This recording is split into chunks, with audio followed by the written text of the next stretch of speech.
Hi, you guys. I'm sorry that this turned out to be two different videos. I didn't actually mean for it to, although it's probably fine to have a break. I pressed the wrong button when I was trying to pause it, and it's now several hours later. But anyway, I'll try and wrap this up relatively quickly. I just want to make sure that I cover a few more points in the event that any of this is helpful. So we were talking about stereotyping. And she says, I'm now on page 52, which is the second page of the article, where she talks about it. This is the bottom of the page on the right-hand side. She says, stereotyping is morally reprehensible as well as psychologically oppressive on two counts. So it's right, it's bad morally and it's psychologically oppressive. First of all, if someone accepts a certain set of stereotypes about a person, we fail to really understand who that person actually is, right? So accepting stereotypes of another results in the failure of me to truly have the potential to know that person if I just accept the stereotypes about them. And then secondly, suppose that I, the object of some stereotype, believe it myself, then I might find it difficult to achieve what existentialists call an authentic choice of self, or what some psychologists have regarded as a state of self-actualization. So if people believe stereotypes about me, they fail to have the opportunity to see me as I truly am. And if I believe stereotypes about myself, I will fail to be able to achieve what I might otherwise be able to achieve if I believe, if the stereotypes about me are self-limiting, I believe them, I will then limit myself. So these are reasons that Bartky believes that stereotyping is dangerous. She also says, this is on the next page, page 53, but stereotyping in its own way threatens our self-determination, right? Even if economic and political obstacles are removed. If I have accepted these stereotypes, again, we don't need the economic and social and political obstacles if I'm doing it to myself. So these are dangerous. It's hard enough for me to determine what sort of person I am or ought to try and become without being shadowed by an alternate self, a truncated and inferior self that I have in some sense been doomed to be all the time. So these are some of the things she talks about that's dangerous about stereotyping.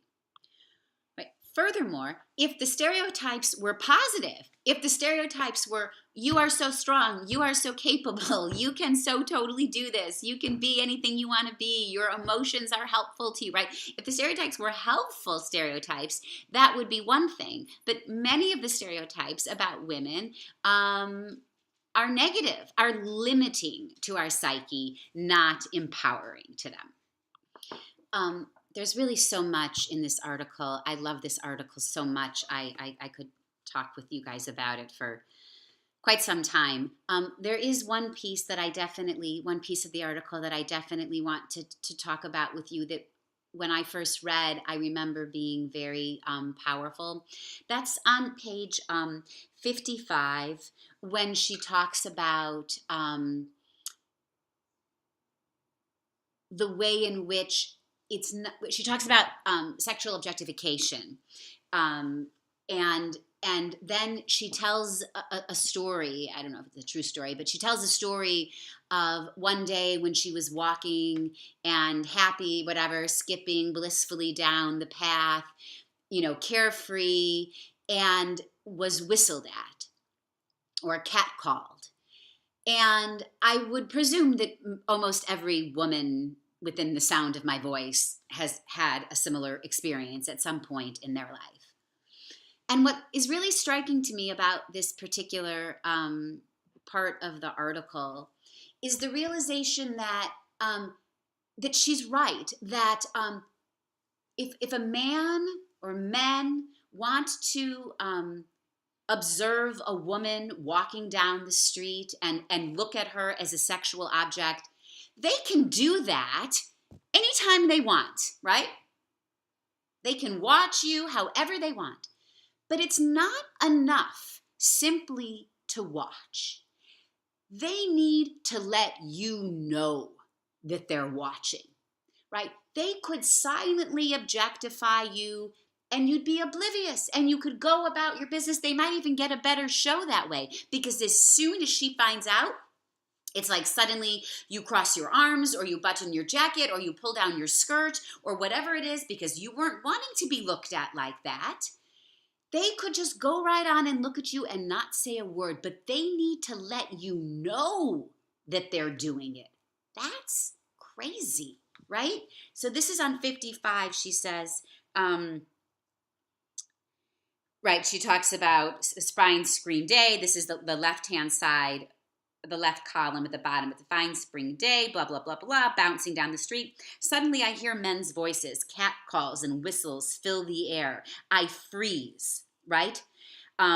The body, which only a moment before I inhabited with such ease, now floods my consciousness. I have been made into an object. Now, while it's true that for these men I am nothing but, let's say, a nice piece of ass, there is more involved in this encounter than their mere fragmented perception of me. They could, after all, have enjoyed me in silence, blissfully unaware, breasts bouncing, eyes on the birds. I could have passed by without having been turned into a stone. But I must be made to know that I am a nice piece of ass. I must be made to see myself as they see me. There is an element of compulsion in this encounter, in this being made to be aware of one's own flesh, like being made to apologize. It is humiliating. This struck me. I never had really thought about it before, that you're right. Why do they have to whistle? Do they think it's a compliment? Right? Because it really isn't a compliment. It's disgusting. It's fragmenting. It's objectifying. It's freezing. It's not flattering. It's curious. So I don't know. I wonder what you guys think. Just a little bit more. So she talks about, and one of the questions this week asks about the difference between regular old oppression and psychological oppression. And I think she addresses this in part on page 57, where she's talking about the Egyptians and how they made the children of Israel, work with brick and mortar and blah, blah, blah. And she says, well, that was one form of oppression. But she says psychological oppression is dehumanizing and depersonalizing. It attacks the person in her personhood.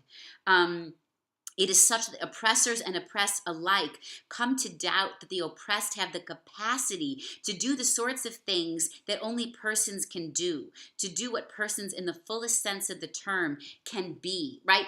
That, if a slave is working hard, if they're just regularly oppressed, they're like this. I mean, I don't mean to suggest that I have any idea what it was like to be a slave, but regular oppression could be like, this sucks. This is bullshit. This, damn it. Why are they treating me like this? This is ridiculous.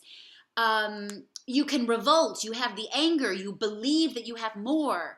It sucks. It's horrible. It's unfair. I'm not saying that regular oppression is good, but to be psychologically oppressed is to have convinced the oppressed person that they aren't good, that they aren't worthy, that they aren't capable, that they can't do more. In some ways, it is worse, I think Bartky is suggesting, than just plain old ordinary oppression.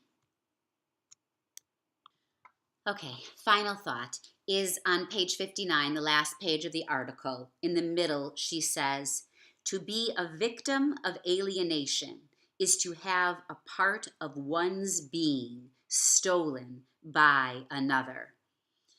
A part of one's being stolen by another. And I think that is Bartky's concern about psychological oppression, is that it succeeds, in a way that regular old oppression doesn't, in actually affecting my identity. Regular oppression affects my purpose. It affects my production. It affects my interactions. It affects my opportunities. It affects um, uh, my life in a way in which it limits me in some sense, but not to the extent that psychological oppression does it, because psychological oppression happens from the inside out, and all of the oppression out there could be gone, right? This is the funny thing. Maybe you fabulous women of today are not psychologically oppressed. I hope that that is not true. And maybe the only reason that I think that that it exists is because I somehow have fallen prey to it. Maybe you don't have any of these thoughts or experiences, or feel stereotyped, or feel that the media, has affected your notion of yourself or your body or your potential or anything like that. But if psychological oppression is true, is possible, then we must be suspect of our own thoughts about our own selves and our genders and our abilities, and our potentials. So I guess that's all. I super duper uber like this article. I'm super duper curious what you guys think about it. So we got the discussion board going. Maybe somebody will chime in sometime. Anyway, hope all's well, and I'll talk to you soon. Bye.